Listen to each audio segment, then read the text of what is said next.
Bonjour à tous, j'espère que vous allez bien et bienvenue dans cette nouvelle vidéo. Aujourd'hui, un format un peu particulier, un podcast entre amis, en famille, j'ai envie de dire, avec 3 invités. On va parler un peu de toute l'actualité des marchés, de l'actualité des propres firmes, des sujets qui fâchent et un petit peu de notre vie respective. On va présenter rapidement les invités. On a Valentin Pinault qui est là, qui est avec nous, qui est trader et patron d'une propre firme qui s'appelle We Get Funded.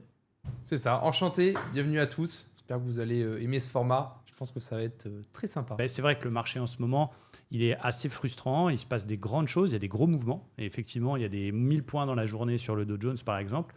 Et ceux qui sont dans ce mouvement, ils se gavent de fou. Mais quand on veut respecter des règles, entre guillemets, c'est-à-dire pas être en position avant l'Open US et attendre des setups clairs, c'est pas facile de rentrer dedans. Et il est un peu frustrant peut-être que quelqu'un qui est un peu plus débutant, qui a un peu moins d'expérience dans la gestion de ses émotions, il va finir par tilter, il va finir par envoyer le seigneur. Toi qui es patron d'une propre firme qui a quoi, 1 an et demi d'existence, Wiget, à peu près presque 2 ans maintenant. Qu'est-ce que tu peux nous dire sur la période actuelle? Est-ce que tu constates qu'il y a plus de comptes cramés, au contraire plus de gros gains? Est-ce que tu peux nous faire un bilan? En fait, on se rend compte clairement qu'il y a les deux opposés. Alors déjà, moi personnellement qui traîne un peu, c'est vrai que les news, elles sont quand même hardcore. Entre un tweet, je suis d'accord, je suis pas d'accord. On sent un peu que c'est quand même un petit peu pipé, on va pas se mentir, mais ça fait partie du jeu. De toute façon, c'est le marché qui a raison. Et nous, en propre firme, on voit que du coup, ça prend deux opposés. C'est-à-dire que c'est soit concrètement, on est dans le bon sens, on valide des challenges, parce que les mouvements, ils sont incroyables. Donc, quand tu es dedans, c'est top. Par contre, si tu es à l'opposé, c'est rideau, quoi. Parce que les mouvements, ils sont trop violents. Et surtout ceux qui vont avoir, par exemple, la strat d'ouvrir un trade le matin. Et à l'Open US, si ça prend 300 points, avec du levier, c'est drawdown journalier directement. Donc en fait, on a les deux gros écarts. On a donc du coup les profils où ça se valide beaucoup plus vite qu'avant. En 3-4 jours, c'est validé. Dans la semaine, c'est plié. Et ceux où, en fait, la même chose, mais à l'envers, ou même en une après-midi, c'est clôturé aussi. Donc prudence, parce que les marchés ne sont pas faciles. Alors, excuse-moi de te couper, mais est-ce que tu constates une augmentation des comportements un petit peu type tilt, gambling sur les comptes globalement? En fait, ce qu'on est en train de se rendre compte, parce que le marché il est assez récent quand même sur cette façon-là de faire, c'est que on voit que les risques pris sont un petit peu plus gros et qu'en clair, ça le prend un peu en mode soit j'ai raison, c'est gagné, ou soit j'ai tort, j'ai poubelle. Mais c'est quand même un comportement qui est un petit peu particulier. Et en plus, le problème sur ces marchés-là, c'est que quand on a tort, c'est très violent pour ceux qui respectent moyennement un money management. Et là, du coup, on tilt, on essaye de se refaire. Et en fait, on voit un trading qui est un peu plus agressif. C'est-à-dire qu'avant, on voyait que ça prenait 1, 2, 3 mois même à valider un challenge. Aujourd'hui, la plupart, c'est en une semaine. Donc, mais... attention, c'est pas un marché qui est conventionnel et on n'est pas sur une approche trading qui est standard. Donc, ceux qui arrivent à le maîtriser par l'ancienneté, tu vois, par exemple, toi, ça fait plus de 10 ans, Tom, plus de 20 ans. On peut naviguer là-dedans. Mais pour j'ai envie de dire, le nouveau surfeur qui va rentrer dans ces vagues-là, il y a moyen de se prendre 2-3 rouleaux, quoi. C'est clair. Alors, moi, clairement, par exemple, sur avril, vous le savez, je suis à moins 1 R. Ça veut dire que j'ai quasiment flat. Mais c'est vrai que je suis un peu frustré parce qu'il y a des gros mouvements. Mais j'arrive à contrôler mes émotions. C'est-à-dire que c'est pas grave si je rate une hausse de 500 points, si j'avais pas à rentrer dedans, si j'avais pas un signal. Mais je constate au sein de la communauté, des gens qui sont en live avec moi dans le chat, etc., que effectivement, il y a de plus en plus de personnes qui peuvent être tentées par je vais prendre ça et on verra bien. Parce que clairement, ce marché, il laisse pas place à je sors des règles et je pense qu'il est beaucoup plus difficile. Je sais pas combien de temps ça va durer, mais en tout cas, il y a plus de volatilité, il y a plus de... Avant-hier, on a perdu 3%, le lendemain, on en regagne. Voilà, et il faut faire attention aussi à, je pense que c'est important, c'est un vrai conseil que je donne à tous ceux qui sont sur les propres firmes ou même les comptes propres. Parfois, on a le tort d'aller voir ce qui s'est passé dans la journée et voir combien on aurait peut-être pu gagner si on était dans le mouvement. Ce qui va, j'aurais fait ça, j'aurais validé mon compte ou j'aurais fait un retrait. Si j'avais pris tout en haut, si j'avais pris tout en bas, par rapport à ce qu'on voit sur les réseaux, sur TikTok, etc., etc. Et du coup, ça peut accumuler de la frustration pour la personne et puis donner envie d'envoyer le seigneur, comme on le dit. On va parler d'autre chose, on va parler... de We Get un petit peu là, quand même. On a la chance d'avoir Valentin avec nous. On avait fait une vidéo d'ailleurs il y a 1 an, je ne sais pas si tu te souviens, on avait parlé un peu de We Get, tu avais été très honnête par rapport à ça. Comment ça se passe du côté du développement de We Get? Le but, c'est pas de t'engueuler ni de se fâcher, mais moi je suis là aussi pour ça. Il y a un peu de retard du côté du support, ça gueule un tout petit peu dans ma communauté, même si ils comprennent parfaitement que comme une entreprise qui se crée, il faut que elle se développe. Il y a eu 2-3 trucs un peu bizarres qui ont été résolus, mais voilà, ça fait un peu de bruit sur les réseaux, sur Discord. Est-ce que tu peux nous en parler? Ouais, bah déjà Wiget, effectivement, ça va dans le bon sens avec beaucoup plus d'utilisateurs qu'avant, et tant mieux. Maintenant, effectivement, comme toute entreprise, ça crée de temps en temps un décalage dans le staff et dans ce qu'on a comme travail. En plus, on a eu, alors pour ceux qui ont un peu suivi, on a eu changement de cotation. On est retourné en cotation future avec un lundi, le fournisseur, il nous a fait quelque chose d'incroyable. Il nous l'a fait, au lieu de le faire le dimanche, il nous l'a fait le lundi pendant marché. Le truc incroyable. Énorme. Et Excuse-moi, mais ça, c'est pas vous qui avez cliqué sur un bouton? non, en fait, c'était précété pour que ça soit fait le dimanche. Et le fournisseur l'a pas fait le dimanche, donc on s'est dit, bon, ça sera peut-être dimanche prochain, pourquoi pas. Le lundi, pendant l'US, changement, du coup, gap d'espace. Et en fait, ce gap a fait valider à peu près 120-140 comptes en une après-midi. Parce que vous avez dit dans votre Discord, écoutez, c'est de notre faute. Ceux qui ont validé grâce à ce gap, on assume, vous avez validé. C'est ça. Pour ceux qui ont fait un all-in, parce qu'on en a qui ont validé le change que grâce à ce trade-là. On a pris le TP Max journalier. On n'a pas fait la règle des 40%. Donc on a été indulgent, mais d'après tout, c'est notre problème. C'est pas le problème des utilisateurs. Sauf que du coup, on s'est créé une surcharge d'un coup, c'est-à-dire 100, 120, 140 comptes qui tombent sur une après-midi. En analyse, Wiget, c'est une analyse à la main. Et on veut garder ça. Voilà, ça nous a créé une petite surcharge de travail. Aujourd'hui, on est regood, mais ça nous a créé effectivement un décalage.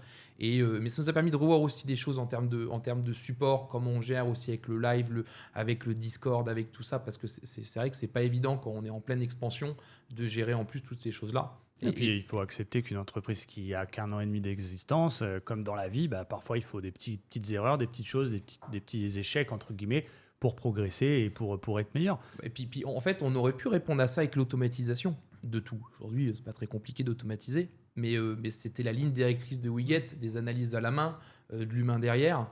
Peut-être en fait, parfois une petite tolérance en fonction du dépassement de certaines règles. Et c'est ça le but. Et le problème, c'est que si on automatise, on perd ça. Alors bien sûr, les délais ils seront raccourcis, mais surtout dans des phases comme ça où il y a un incident qui fait que boum, on se crée une surcharge. Mais je trouve qu'on ça perd l'ADN, entre guillemets. Quoi. Et c'est pas le but. Il y a déjà beaucoup de propres firmes. Et si vous voulez trouver une propre firme, il y en a 500. Hein. Alors, des sérieuses. On va pas citer le nom, mais j'en ferai une vidéo prochainement. Moi, j'ai été ban d'une grosse propre firme. Il faut le savoir, les amis. Je vais vous en parler. Je vais faire une vidéo à ce sujet-là. J'ai reçu un mail il n'y a pas longtemps d'une propre firme. Encore une fois, juridiquement, je n'ai pas le droit de la citer, mais qui m'a envoyé un mail en disant on ne veut plus de vous. C'est ce qui est incroyable. Voilà.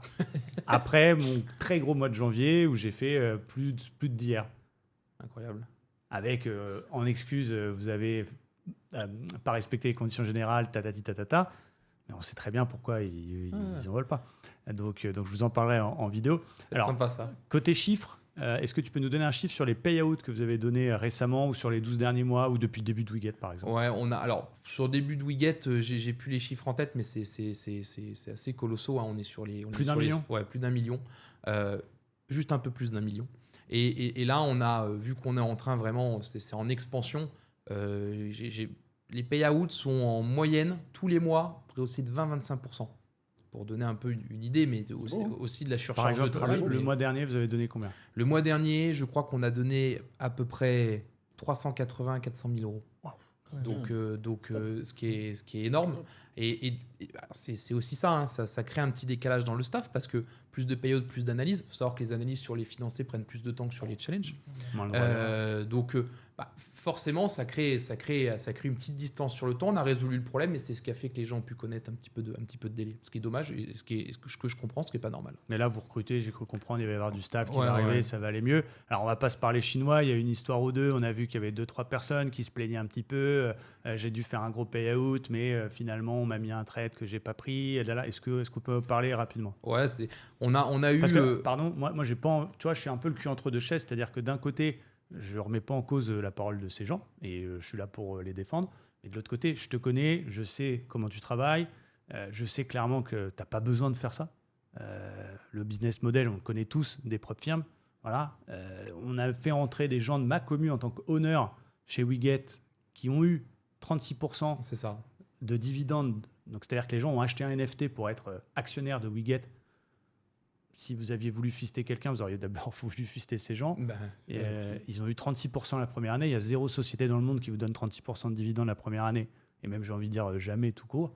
Est-ce que, voilà, désolé de te Non, mettre non, non. comme ça, c'était pas prévu, c'est un petit piège, mais est-ce qu'on peut en parler? Non, puis en plus, c'est bien d'en parler parce que aujourd'hui, et ça, les réseaux, ça aide à faire ça. C'est facile de se plaindre et de dire, ouais, j'ai été victime d'un truc, c'est bizarre.